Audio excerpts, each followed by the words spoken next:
பாவத்துடைய விஷயத்திலே ஒரு மனிதன் காலம் முழுதுமே பெரும் பாவம் செய்யாமல் இருக்கலாமான்னு கேட்டால் இருக்கலாம்.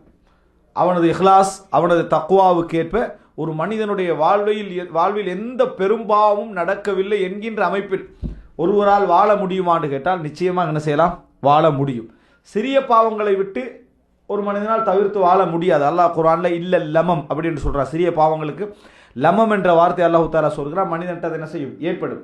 ஆனால் பெரும்பாவமே செய்யாமல் ஒரு மனிதரால் வாழ முடியுமான்னு கேட்டால் வாழ முடியும்.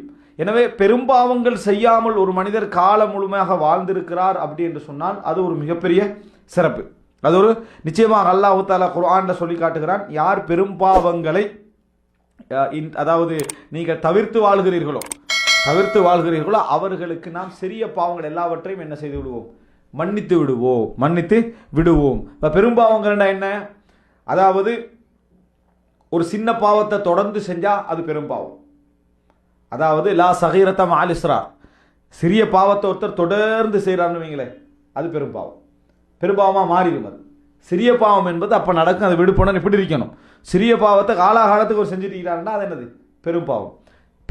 இன்னொன்று என்ன, அதுக்காக வேண்டி ஒரு கடுமையான எச்சரிக்கை குர்ஆனிலேயோ ஹதீஸிலேயோ வந்திருந்தால் அது என்ன, பெரும்பாவம்.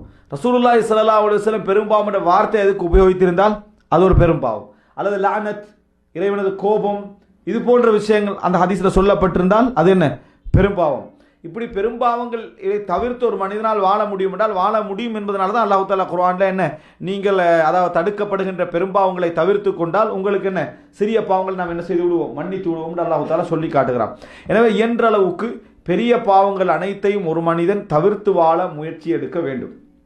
அப்படி முயற்சி எடுத்தாலேயே அல்லாஹ் தஆலாவே என்ன செய்து விடுகிறான், சிறிய பாவங்கள் எல்லாவற்றையும் அல்லாஹ் தஆலா மன்னித்து விடுகிறான் என்ற வாக்கை நாம் என்ன செய்கிறோம், பார்க்கிறோம். அதே நேரம் ஒரு மனிதன் இப்படியான இந்த பாவங்களிலிருந்து விடுதலை பெறுவதற்கு, தௌபா செய்து கொள்வதற்கு, உணர்ந்து கொள்வதற்கு இறைவன் இந்த உலகத்தில் என்ன செய்கிறான் என்று சொன்னால், ஒவ்வொரு மனிதனுக்கும் அவ்வப்போது பல சந்தர்ப்பங்களை அல்லாஹ் தஆலா கொடுத்து கொண்டே இருக்கிறான். அதுதான் என்ன அப்படி என்று சொன்னால் சோதனைகள். மனிதனுடைய வாழ்க்கையில் வரக்கூடிய கவலை, கஷ்டம், வேதனை, துன்பம், பிரச்சனைகள், எதிர்பாராத நிகழ்வுகள் எல்லாமே அவனை எதற்கு தூண்ட வேண்டும் என்று சொன்னால் பாவத்தை சிந்திக்க தூண்ட வேண்டும். உலகத்தில் என்ன ஆபத்து ஒரு மனிதனுக்கு வந்து விட்டாலும் சரி, இந்த விஷயத்தில் நம்ம கவனமாக இருக்கணும். எந்த ஆபத்து, எப்படிப்பட்ட ஒரு நிகழ்வு, எப்படிப்பட்ட ஒரு சூழல் ஒரு மனிதனுடைய உள்ளத்தில் பெரிய ஒரு தாக்கத்தை ஏற்படுத்தினாலும், ஒரு சோதனை ஏற்படுத்தினாலும், அவரிடத்தில் முதலாவது வர வேண்டிய விஷயம், என்ற பாவங்கள் என்ன, நான் செய்த பாவங்கள் என்ன. அதான் எனக்கு இந்த சோதனை வருது, எனக்கு இந்த கஷ்டம் வருது என்று சொன்னால், ஒன்றில் அல்லாஹ் தஆலா நான் செய்த பாவங்களை உணர்த்துகிறான், அல்லது நம்ம செய்த பாவங்களை அல்லாஹ் தஆலா மன்னிக்க விரும்புகிறான். இப்படியான ஒரு காரணம் தான் என்ன செய்யும் இருக்கும். அப்போ எப்பொழுதுமே அதனால தான் அதாவது ஒரு அறிஞர் சொல்கிறார் என்று சொன்னால், நம்ம எப்பொழுதும் முனாஃபிக் போல இருக்கக்கூடாது.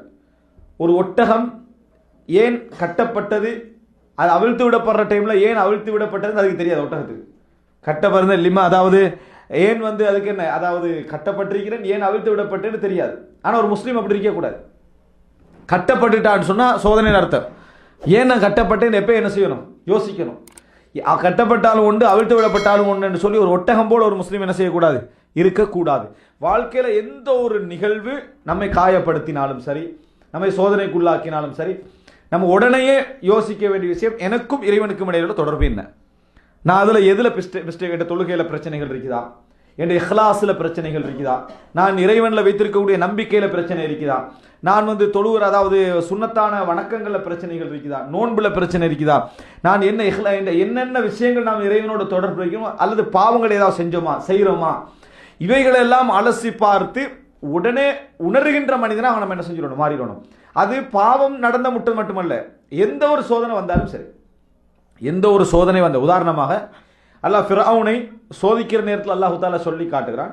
நம்ம ஃபிர்அவுனை நிறைய சோதனைகளுக்கு சோதித்தோம், 5 முக்கியமான சோதனைகள்.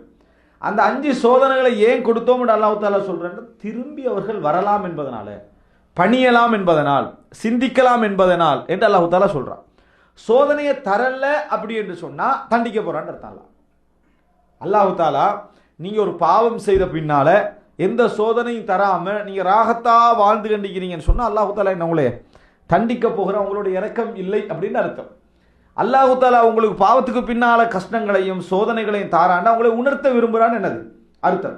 எனவே நம்ம சோதனை வந்த உடனே உணரணும். அல்லாஹு தாலா சொல்றான், அதாவது ஃபலம்மா நசூமா துக்கிரூபிஹி, அவர்கள் எதை கொண்டு எச்சரிக்கப்பட்டார்களோ, எதை கொண்டு அதாவது ஞாபகப்படுத்தப்பட்டார்களோ அவைகளை மறந்த பொழுது நாம் வானத்துடைய ரஹ்மத்துக்களை அவர்களுக்கு திறந்து விட்டோம். அதாவது வானம் பூமியுடைய வாசல்களை அவர்களுக்கு திறந்து விட்டோம் என்றால், ஞாபகப்படுத்தப்பட்டது மறந்த உடனே வானம் பூமியுடைய வாசல்களை திறந்து விட்டோம் அப்படின்னு என்ன, நல்ல சந்தோஷமா வாழட்டும்னு திறந்து விட்டோம்ன்றால, வாகனம் வாசதி எல்லாம் எல்லாம் கிடைக்கும் அவர்கள். அல்லாஹ் மறந்த நேரத்தில் எல்லாத்தையும் திறந்து விட்டோம்ன்றான். அப்ப நம்ம அல்லாஹ் மறந்தா ஒரு மனிதனுக்கு இந்த உலகத்தில் எதுவும் கிடைக்காதுன்னு அர்த்தம் இல்லை. சில பொழுது அல்லாஹ் என்ன செய்வான், எல்லாத்தையும் நல்ல வசதியா வாழத்துக்கு தந்துருவான்.